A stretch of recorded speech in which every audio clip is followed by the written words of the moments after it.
समय रात 7:45। बाहर गांव में कुत्ते कभी कभार भौंक रहे थे। आसमान बादलों से भरा था। हल्की ठंडी हवा बह रही थी। हरीश आंगन की खाट पर चुपचाप बैठा था। उसकी नजरें खाली थीं, कहीं टिकी नहीं थी। अंदर उसका बेटा कमल मिट्टी में लकड़ी से गोल गोल लकीर खींच रहा था। वो बार बार दरवाजे की तरफ देखता था, जैसे पिता के चेहरे में कुछ समझना चाहता हो। अचानक सरस्वती रसोई से बाहर आई।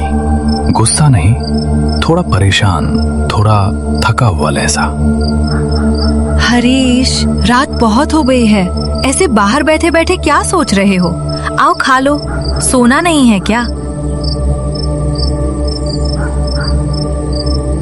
तेल खत्म है, बिना तेल का बना देती हूँ, पर तुम अंदर तो आओ। हरीश उसकी तरफ देखा तक नहीं, बस धीमे से कहा, आ रहा हूँ। सरस्वती भौहें सिकोड़ती है। ये रोज का नहीं था, कुछ अलग लग रहा था। क्या हुआ है? इतनी देर से चुप बैठे हो, आज फिर वही सुना क्या? हरीश एकदम हल्की हिचक के साथ बोलता है, नहीं, बस नींद नहीं आ रही, जाने दो। कमल ये सुनकर वहीं से पूछता है, एकदम हल्की हिचक के साथ बोलता है, पापा, आप कल रात भी ऐसे ही बैठे थे ना? तब बाहर कुछ आवाज आई थी क्या? सरस्वती तेजी से मुड़कर कमल को देखती है। बच्चों को हर बात में दखल देने की जरूरत नहीं। जा, हाथ मुंह धो ले, खाना खाएंगे। लेकिन कमल की आंखें अब भी पिता के चेहरे पर थीं।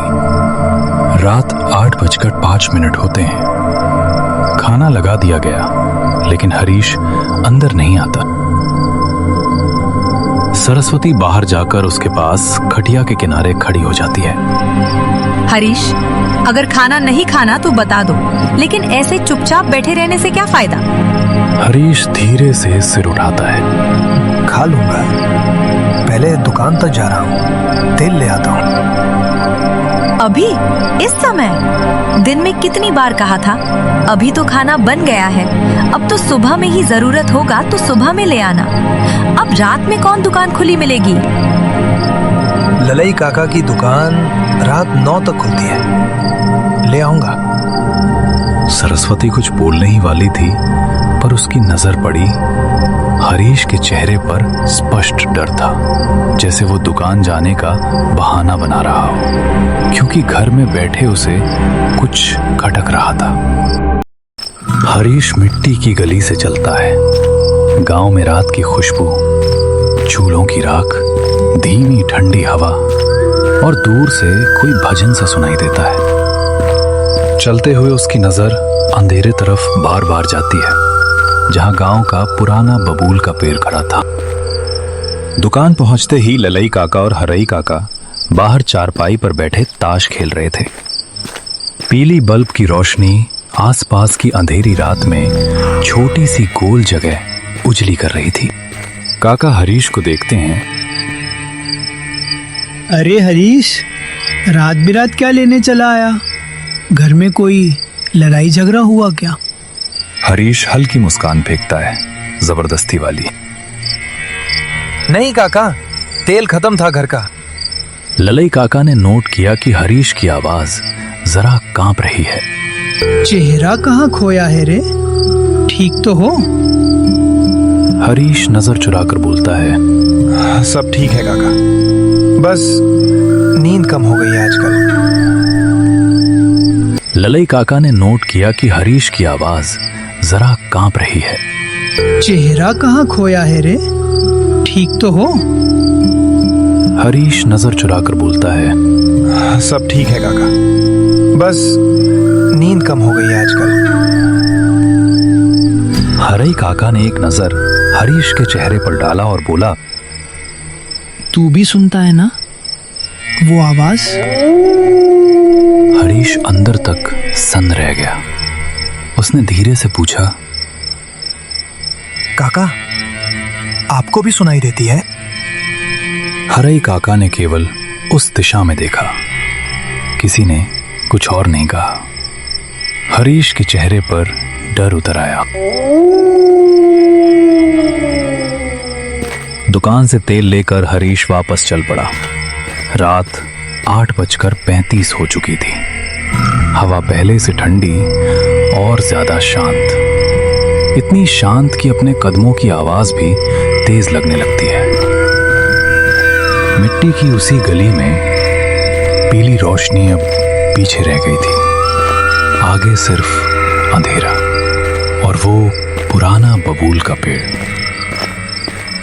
हरीश के पैर अपने आप धीमे होते गए। उसने गला साफ किया, जैसे खुद को समझा रहा हो कि डरने की कोई बात नहीं।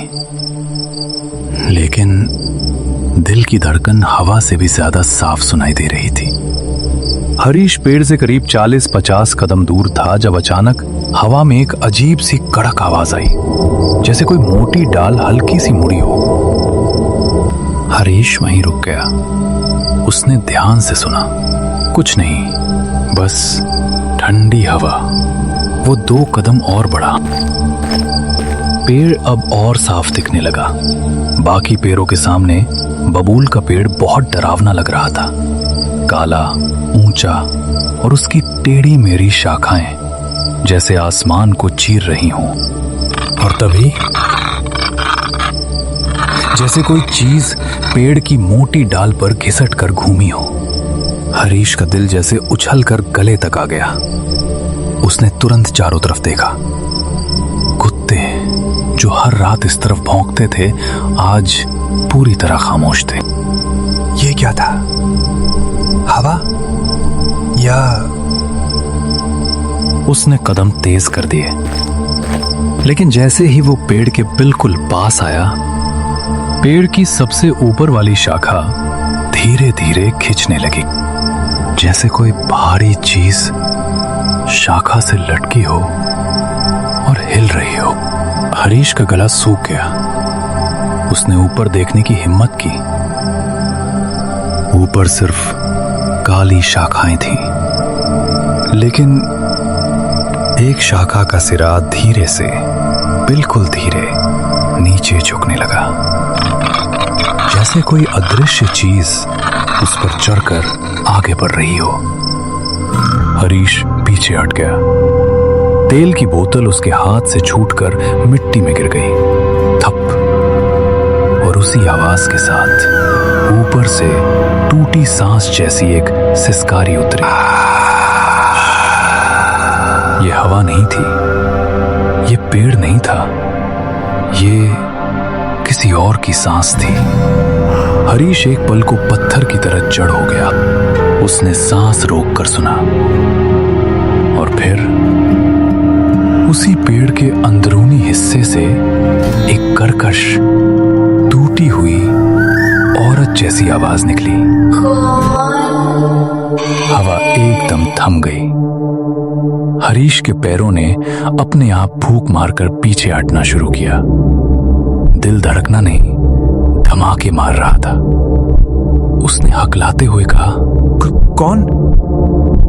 एक पल की भयानक खामोशी, और फिर हरीश ने झटके से ऊपर देखा।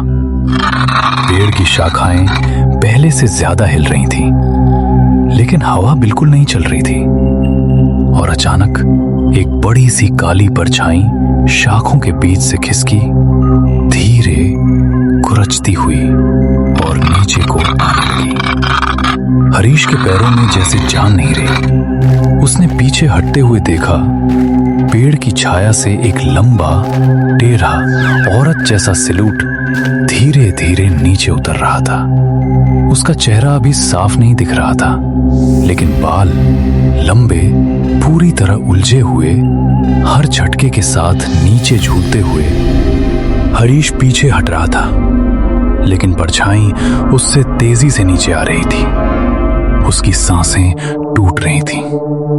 उसने देखा, बबूल की एक मोटी डाल पर एक लंबा, काला, इंसान जैसा आकृति लटक कर नीचे आ रही थी, लेकिन उसका शरीर इंसान जैसा नहीं था। कौन हो तुम? अंधेरा उसके चारों तरफ गाढ़ा होने लगा, और तभी परछाई का चेहरा धीरे धीरे झुककर रोशनी में आया। चांद की हल्की रोशनी पेड़ की पत्तियों से फिसलकर उस पर पड़ी और हरीश की आंखें फैल गईं। चेहरा आधा काला आधा फटा हुआ, मानो किसी ने चेहरे की चमड़ी को खींच कर फाड़ दिया हो। उसकी एक आंख बिल्कुल सफेद, दूसरी इतनी काली कि अंधेरे में गायब हो जा रही थी। बाल इतने लंबे कि जमीन पर घिसट रहे थे। परछाई झटके से आगे बढ़ी। उसका पैर जमीन को छूकर वापस ऊपर उठा, जैसे उसे चलना आया ही ना हो। लेकिन फिर भी वो बहुत तेजी से आगे आई। उसने अपनी लंबी उंगलियां हरीश की तरफ बढ़ाई और तभी आवाज इतनी भारी थी कि पेड़ की सारी पत्तियां हिल उठी। हरीश के पैरों ने बिना सोचे दौड़ना शुरू कर दिया। वो मिट्टी के रास्ते पर भाग रहा था, लेकिन पीछे से आती खुरचने की आवाज तेज होती जा रही थी, जैसे कोई लंबी नाखून वाली चीज जमीन पर रेंग रही हो। हरीश ने एक बार पलट कर देखा। परछाई जमीन को छूकर चल नहीं रही थी, वो थोड़ी ऊंचाई पर तैर रही थी और उसके बाल मिट्टी पर घिसटते हुए पीछे लकीर बनाते जा रहे थे। हरीश की सांसें फट रही थी। बचाओ, कोई है? लेकिन पूरी गली में उसकी आवाज गूंजकर वापस उसी पर आ रही थी। परछाई और पास और पास। उसकी उंगलियां अब हरीश की पीठ से बस 2-3 इंच दूर थीं। एक पल, एक ठंडी हवा की मार और परछाई की फटी आवाज। हरीश ने आंखें कसकर बंद कर ली और दौड़ता रहा। आखिरकार घर का पीला बल्ब दिखा। हरीश पूरे जोरों से अंदर घुसा और धड़ाम दरवाजा बंद कर दिया। सरस्वती और कमल घबरा कर दौड़ कर आए। हरीश, क्या हुआ? चेहरा कैसा पड़ गया है? बोलो, क्या देखा? हरीश हाँफ रहा था, शायद बोल ही नहीं पा रहा था। कमल कांपते हुए बोला, कौन पापा, कौन? हरीश ने धीमे स्वर में कहा, परछाई। सरस्वती के हाथ से लोटा गिर गया, लेकिन तभी दरवाजे पर धीरे से कुछ खरोंचने की आवाज आई।